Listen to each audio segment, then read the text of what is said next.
This is a KOAM News update on what's going on in our nation's capital and around our region. Authorities cleared the U.S. Capitol after a group of protesters stormed the building as lawmakers met to count electoral votes in the presidential election. At least one police officer has been injured and one person was reportedly shot.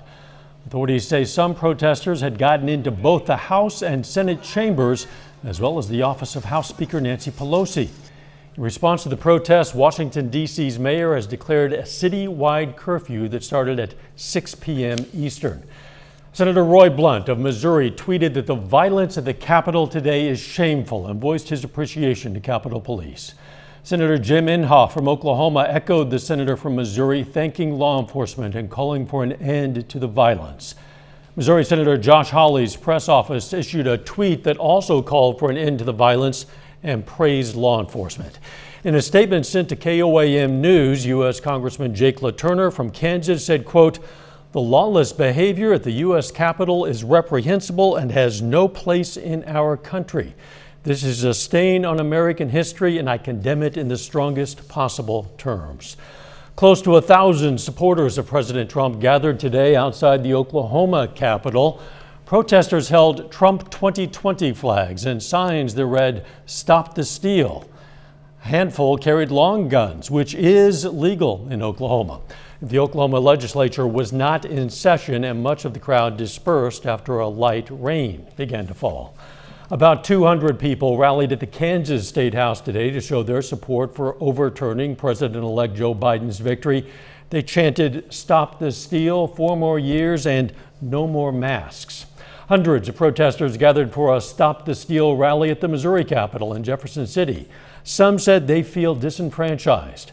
The CBS affiliate there, KRCG, says some protesters drove more than 2 hours to be at that rally. Let's go to Doug Heading now for a look at the weather. Doug. Thanks, Dow. And we've been dealing with the clouds and, of course, the on and off showers throughout the day, especially on the Missouri side. But this is going to continue as we go through the overnight hours for us tonight, and it could be moderate to heavy at times, but just periods of showers across the region. And you can see a little pink starting to mix in across Berry County and then just south of Springfield. That is a little bit of snow that is trying to mix in across the region. As this whole storm system pivots through, we're going to continue with the rain tonight, could mix with, even change over to a little bit of snow, especially in southwestern Missouri. Temperatures are mainly sitting into the upper 30s. Let's go through time. Here's 10 p.m. You can see rain spread across the entire 4-state area, but a little bit of snow trying to mix in late tonight in southwestern Missouri, maybe even a little bit on the Kansas and the Oklahoma side. But this continues all night long into Thursday morning. And then as we work through the morning hours, we'll continue to see kind of light on and off showers, maybe even a few snow showers. I'm not expecting a big deal out of this storm system, but we are going to see some flakes across the region. 34 to start tomorrow, 36 by noon. High temp right around 38 degrees. Also rainfall amounts. We do need the moisture.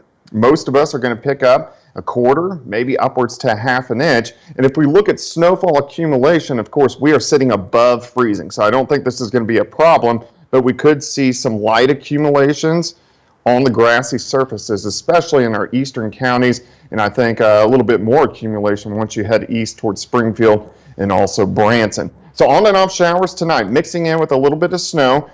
And then a rain-snow mix for us mainly tomorrow morning. 38, cold on Friday. We do dry out a little bit over the weekend. We could see a few flurries on Sunday, but it stays cold over the next several days. We do finally start to warm up by the middle of next week. Of course, a lot of news going on locally and nationally. Keep it right here, KOAMnews.com, KOAM's Facebook, and of course, KOAM Channel 7 will keep you updated. Have a great evening.